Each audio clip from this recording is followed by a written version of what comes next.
আল্লাহর নবী এই যে একটা ভবন আছে, ভবন নির্মাণ করার জন্য আসেন নাই। আল্লাহর রাসূল যে সময় নবী ইকরা বিসমি রাব্বিকাল্লাযী খালাক এই আয়াত অবতীর্ণ হইয়া 40 বছর বয়সে যখন মুহাম্মদুর রাসূলুল্লাহ হলেন, আল্লাহ কোরআনে কারীমের মধ্যে বলেন, ওয়া আল্লামাকা মা লাম তাকুন তাআলাম। ও নবী, আপনি এমন জিনিস শিক্ষা আমি আপনাকে দিয়েছি যেটা অতীতে আপনি জানতেন না। আল্লাহর রাসূলের আগমনের পূর্বে কৃষিবিদ্যা ছিল, কৃষি কাজ করার জন্য আল্লাহর রাসূল আসেন নাই। আল্লাহর রাসূলের যুগে পোশাক কিভাবে তৈরি করতে হবে, বর্তমান আধুনিক যুগের মধ্যে পোশাক শিল্পী উন্নতি লাভ করেছে, এইটা আপন জায়গায় ঠিক আছে।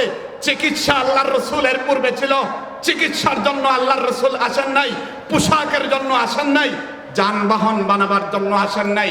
আল্লাহর রাসূল আসছেন, তোমরা যানবাহন বানা করতে গিয়া কোনটা বৈধ কোনটা অবৈধ, কোনটা হালাল কোনটা হারাম, কোনটা আল্লাহ নারাজ হন কোনটা আল্লাহ রাজি হন, কোনটার দ্বারা আমার আখিরাতে কামিয়াবি লাভ করব, এইগুলার জন্য আল্লাহ আসছেন। এজন্য আমি আপনাদেরকে একটা কথা বুঝাইতে চাচ্ছি, সেটা হলো প্রাচীন জাহিলিয়াতের মধ্যে যেভাবে শিরিক ছিল, নব্য আজকের জাহিলিয়াতের মধ্যে শিরিক আসার চেষ্টা করছে। আমরা এই কথা বলতে চাই, কুরআন আল্লাহর রাসূলের সাহাবায়ে কেরাম আপনার সফরের মধ্যে পাথর নিয়ে চলতেন, পাথর নিয়ে চলতেন, পাথরের মূর্তির পূজা করতেন। কিন্তু যখন কুরআন গ্রহণ করলেন, রাসূলের আদর্শ গ্রহণ করলেন, সেই মূর্তি পূজার থেকে বেরিয়ে আসছেন। আমরা আলহামদুলিল্লাহ মূর্তি পূজার থেকে মুক্তি লাভ করেছি। আমরা আর কখনো মূর্তি পূজায় প্রবেশ করতে চাই না। কথা ঠিক কি ঠিক না? আমি আপনাদেরকে এক একটা উদাহরণ দিয়ে দিয়ে কথা শেষ করে দিব। দেখেন, আল্লাহর রাসূলের যুগে, আল্লাহর রাসূলের পূর্ব যুগের মধ্যে মদ পান ছিল কি ছিল না? বড় আস্তে বললেন, ছিল কি ছিল না? আল্লাহ কোরআনে কারীমের মধ্যে বলেন, ইয়াসালুনাকা আনিল খামরি ওয়াল মাইসির ইন্নামাল খামরু ওয়াল মাইসির। জায়গায় জায়গায় আল্লাহ মদের কথা বলছেন। মদ হলো জুলমত, মদ পান করা হলো অন্ধকার, মদ পান থেকে বিরত থাকা হলো আলো। আল্লাহর রাসূলের পূর্ব যুগ, যে যুগটা হলো প্রাচীন জাহিলিয়ত, সেই প্রাচীন জাহিলিয়তের মধ্যে মদ পান ছিল। আজকের যুগের মধ্যে মদ পান বহুরূপে আমাদের সামনে আসছে। ইয়াবার মাধ্যমে মদ পান, আপনার বেয়ারের মাধ্যমে, হাস্কির মাধ্যমে, ফ্যান্সিডেলের মাধ্যমে, হিরনের মাধ্যমে, কত মাধ্যমে মদ আমাদের সামনে আসছে। আল্লাহর রাসূলের যুগে মদ থেকে মানুষ মুক্তি পেয়েছে কুরআনের অনুসরণ করার জন্য। নব্য জাহিলিয়াতের যুগের মধ্যে ইয়াবা থেকে যদি জাতিকে মুক্ত করতে হয়, কুরআনের অনুশাসন মেনেই মুক্ত করতে হবে।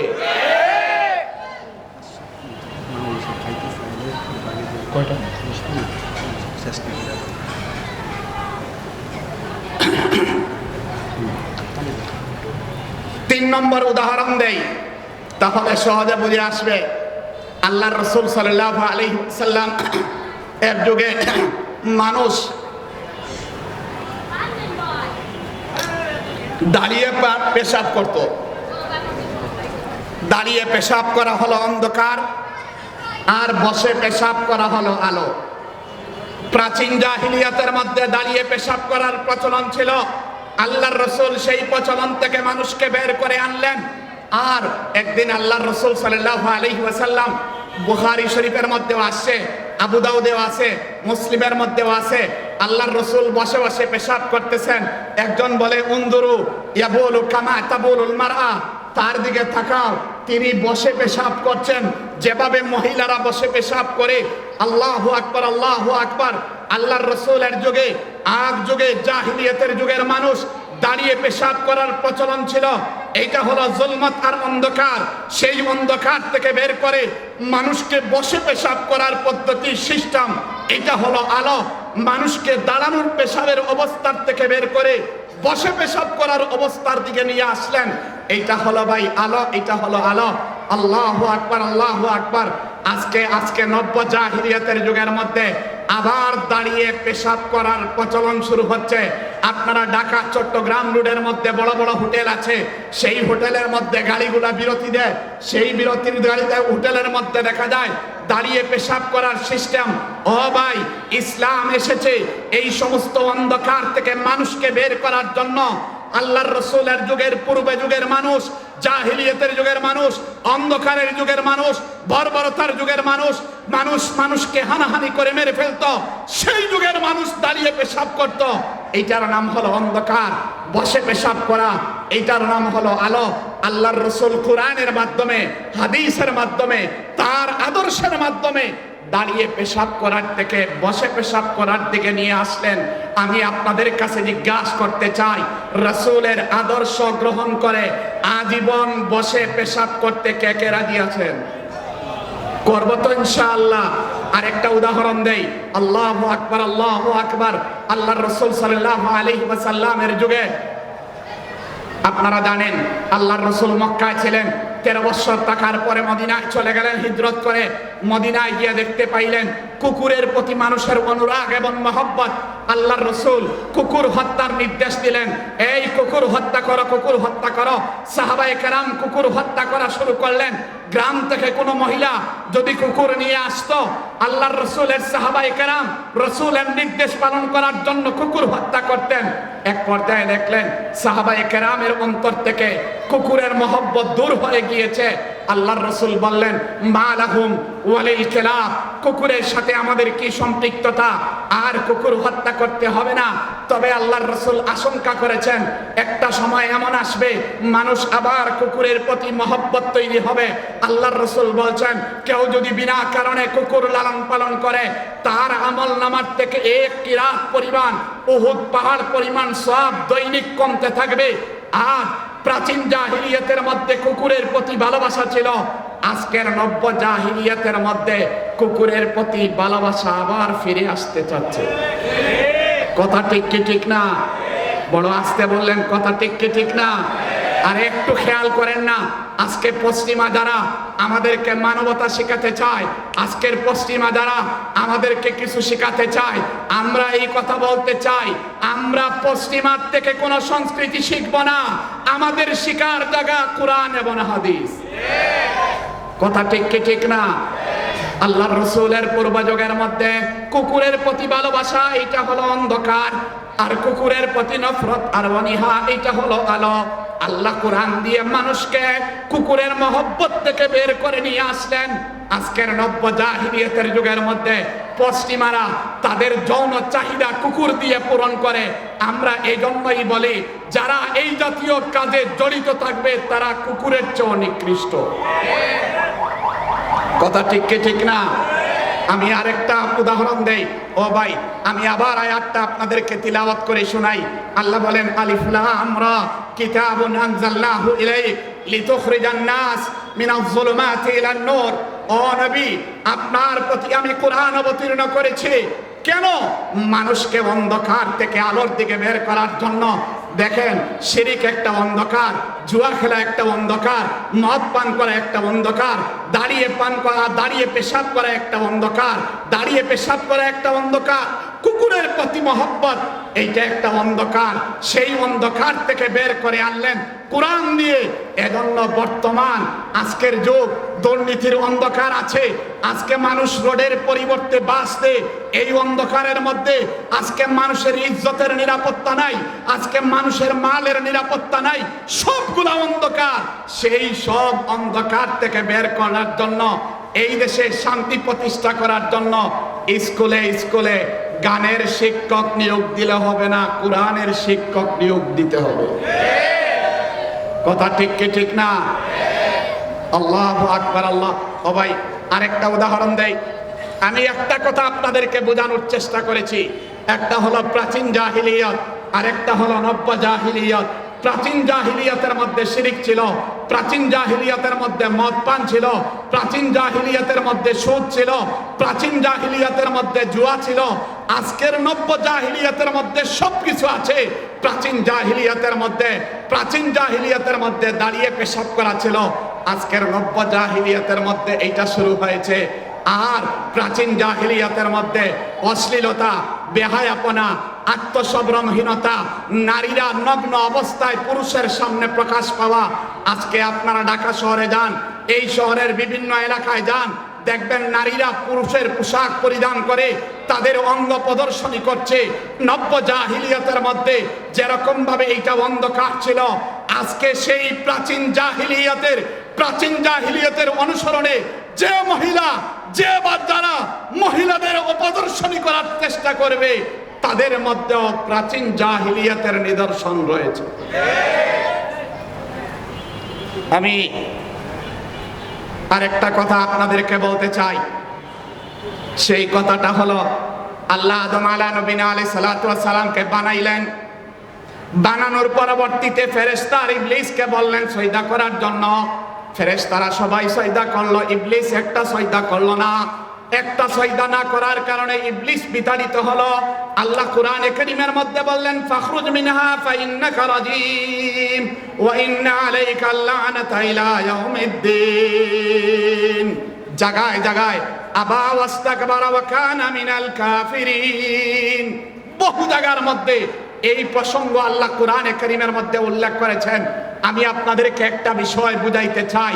দেখেন, শয়তান একটা সিজদা অস্বীকার করার কারণে সে যদি বিতাড়িত হয়, সে যদি অভিশপ্ত হয়, কিন্তু আমাদের দেশের মধ্যে এই মহল্লার মধ্যে এমনও মানুষ আছে ফজরের নামাজ পড়ে না, জোহরের নামাজ পড়ে না, আমরা তাকে অভিশপ্ত বলি না, আমরা তাকে কাফির বলি না। এক সজদা না করার কারণে সে কাফির হয়। জোহরের নামাজ ফরজ নামাজ 4 রাকাত 8টা সজদা, আসরের ফরজ নামাজ 4 রাকাত 8টা সজদা, মাগরিবের ফরজ নামাজ 3 রাকাত 6টা সজদা, এশার ফরজ নামাজ 4 রাকাত 8টা সজদা, ফজরের ফরজ নামাজ 2 রাকাত 4টা সজদা। এই সজদাগুলো না করা সত্ত্বেও আমরা তাকে মুসলমান বলি, আমরা তাকে কাফির ফতোয়া দেই না, কিন্তু একটা সজদা না করার কারণে সে কাফির হলো। পার্থক্য কি? ও ভাই, শয়তান সে আল্লাহর এই নির্দেশটাকে অযৌক্তিক বলছে। আপনি যে আমাকে নির্দেশ দিয়েছেন আদমকে সিজদা করার জন্য, আপনার এই নির্দেশ এইটা মাসলাহাতের বিপরীত, এই নির্দেশ যৌক্তিক না, এইটা অযৌক্তিক। আমি অযৌক্তিক নির্দেশ পালন করতে পারি না। এই কারণে একটা সিজদা না মানার কারণে সে অভিশপ্ত, চিরবিতাড়িত।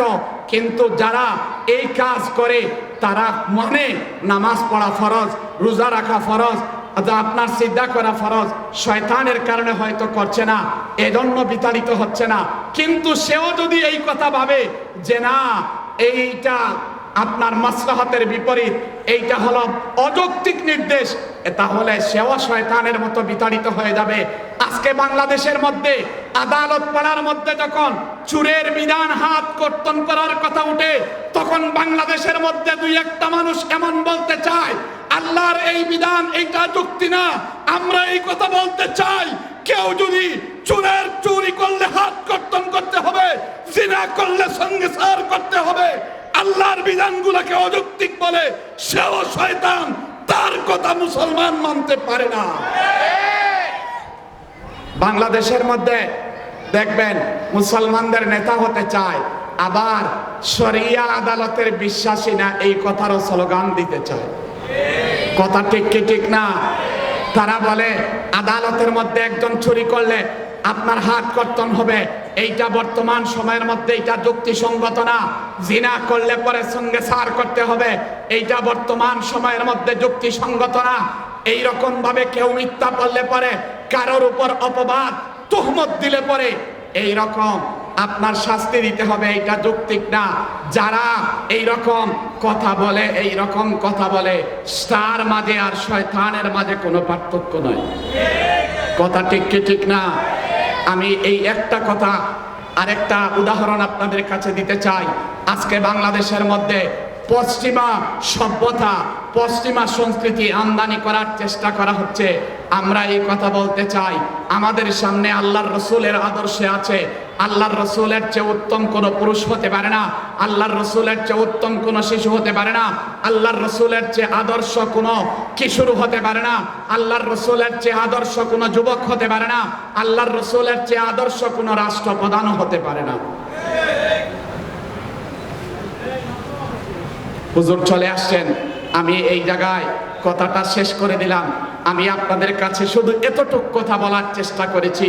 একটা হলো প্রাচীন জাহিলিয়াত, আরেকটা হলো নব্য জাহিলিয়াত।